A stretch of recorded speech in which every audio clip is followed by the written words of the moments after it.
আসসালামু আলাইকুম রহমতুল্লাহি বারকাতুহু। তো এখন যে কবুতর দুইটা আপনারা দেখতেছেন, এই দুইটাই মূলত আমার বাসার যে কেটিএম কবুতর, সেই দুইটাই এখন আর কি এই দুইটাই আমার মেইন কবুতর।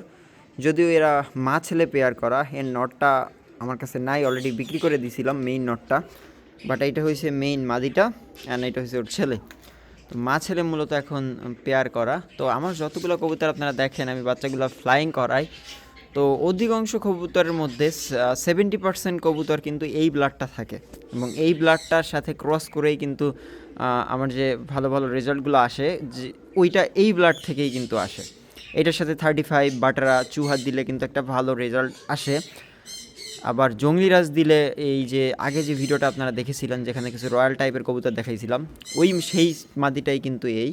তো এর সাথে জংলিরাজ দিলেও মাশাআল্লাহ অনেক ভালো রেজাল্ট আসে, কিন্তু এদের ডাইরেক্ট দিলে আসলে বাচ্চা কাচ্চা মিসিং রেজাল্ট অনেক বেশি, মানে 10টা দিলে 9টাই নাই হয়ে যায়, উপর দিক থেকে ভেনিশ হয়ে যায় এবং ভেনিশ থেকে ভেনিশেই চলে যায়। তো যার কারণে আসলে ক্রস দিলে এদের রেজাল্টটা ভালো হয় বাসায় নামার ক্ষেত্রে। তো পেয়ারটা আপনাদের কাছে কেমন লাগে কমেন্ট করে জানাবেন।